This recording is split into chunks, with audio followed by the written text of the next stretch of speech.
In this video, I will take you on a journey from this to this. This is the Axoloti core. It is the main component of this project. But it is a powerful synthesizer in its own right, similar to the Nord mod or the organelle. I've grown to like it very much. Shout out to Johannes Tailman. I start by taking lots of measurements while trying to envision the final product. Many of my measurements were off by small but noticeable margins, so having a prototype enclosure preceding the final product was key to the success of this project. Next, I begin soldering components onto the Axocontrol board I ordered from Thonk. And the buttons I ordered were too short, so I needed to order suitable replacements. All the other components I ordered were just fine.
Soldering this joystick was almost as much fun as soldering the 40-pin header.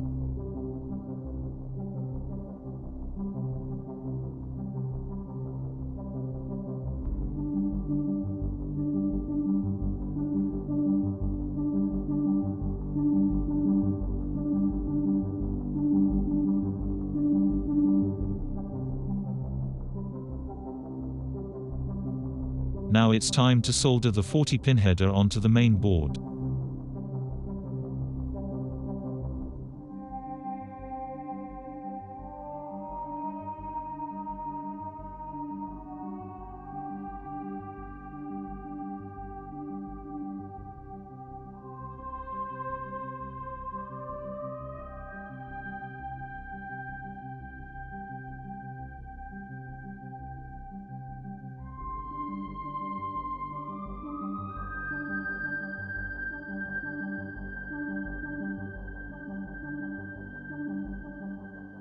It came out a tad bumpy, and I would source a different part with longer pins next time, but the results are sufficient.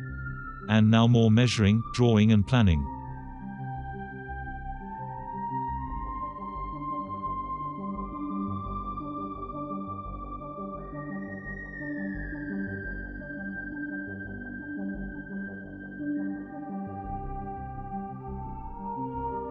Here, I am punching in guides for drilling.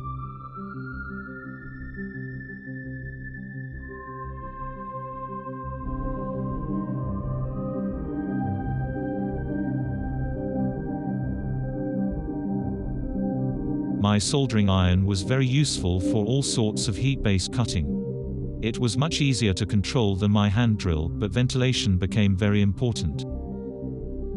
Stinky ABS plastic. It is also toxic, so be responsible when working with these materials.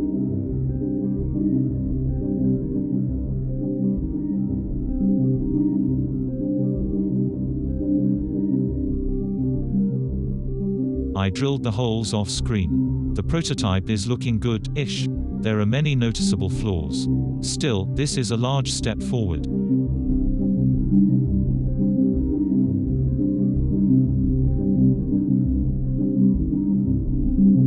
Now it's time to start making holes for the I/O.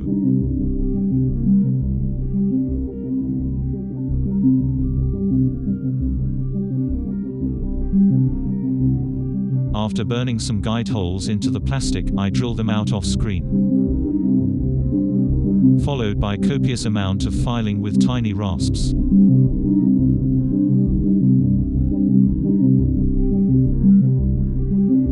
God, this is taking forever.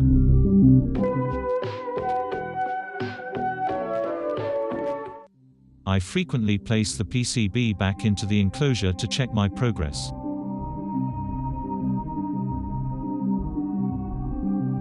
It looks like we're getting close. I am not worried about the scuffing, for two reasons. 1, this is just a prototype. And 2, the final product will be lacquered and painted, which will cover up all the light scratching.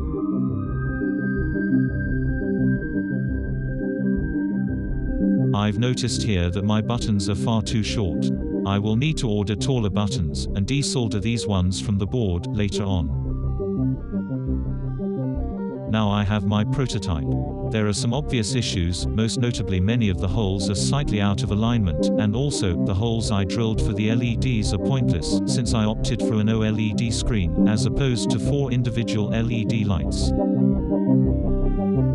Testing the ribbon cable for size. It's a tight fit. Later on I found that many of those individual cables were superfluous, so I ended up using about half the cables you see here. Now, we are cutting out the window for the OLED screen. Done. Now, let's use the prototype to create some guides for the final product. I used cardstock paper for this step. This is where we are going to correct all of the prototype's alignment issues.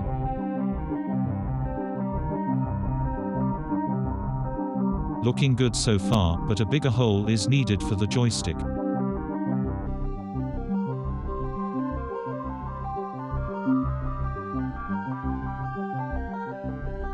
Here, you can see how badly the prototype was aligned, in certain areas.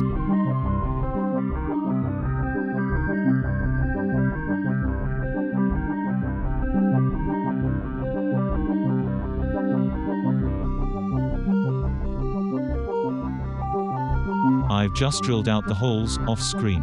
By the way, I am using a standard, cheap cordless drill. Black & Decker to be precise. I will use my files to carve out the window for the screen. Again.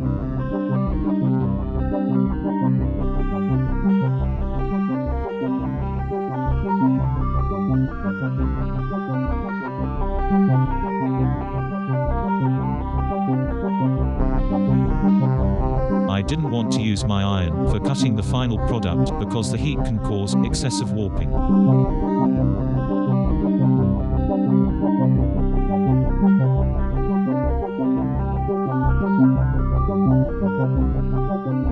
Not done yet.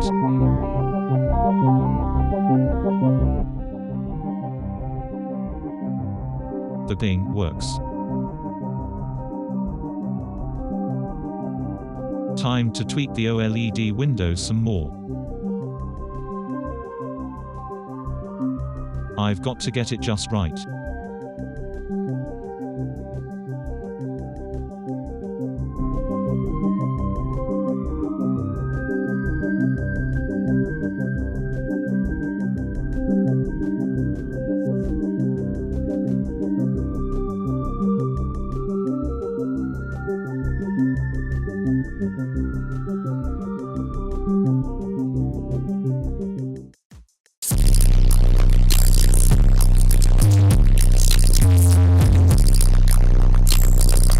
Hallelujah.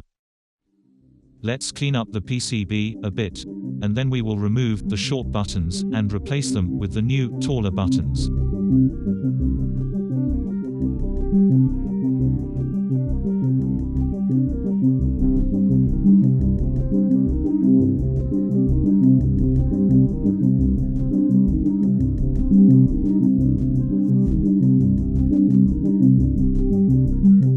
Time to solder the 40-pin header onto the Axocontrol PCB.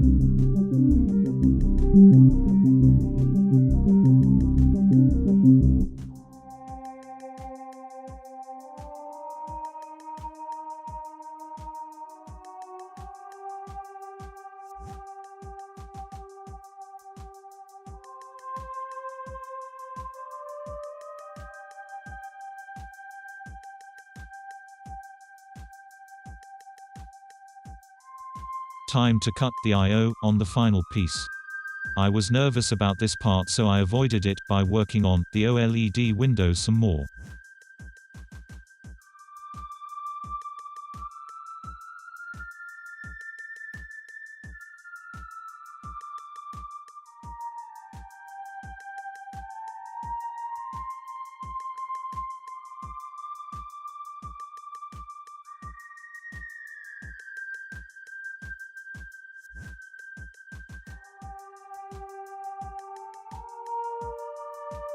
And there it is. My I/O panel.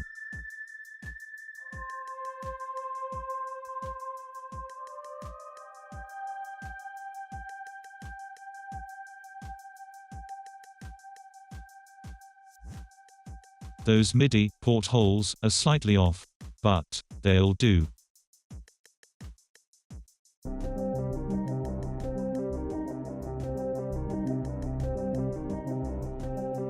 Time to make some holes in the bottom to secure the core PCB.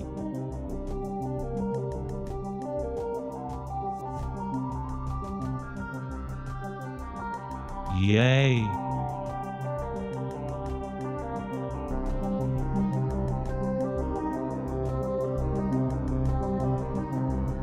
I would do this part differently next time. I scorched the screw holes on the core PCB.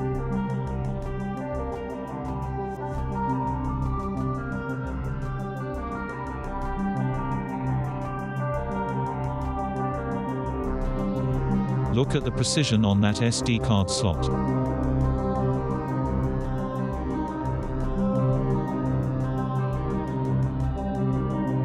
I still need to carve some material away from the I/O so everything fits, but I am basically done carving now. I also had to troubleshoot the buttons. But the problem was just a loose cable. No biggie. Great job, Steve Areno. Now it's time for a couple coats of Tamiya model paint and it'll be ready for the showroom floor. And there you have it. My amazing new, one-of-a-kind synthesizer.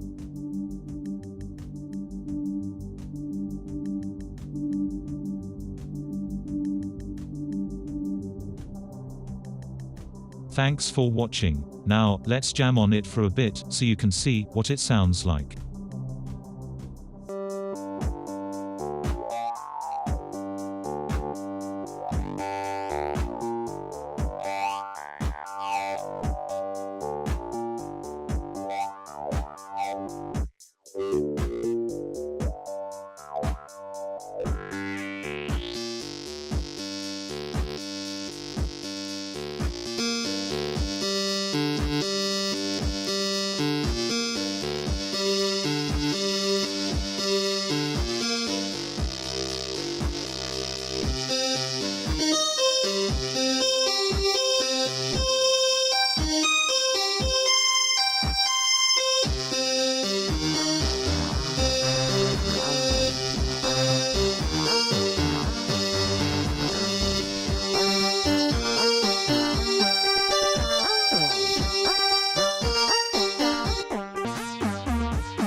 Thank you for watching. Like it, share it, tell your mum about it.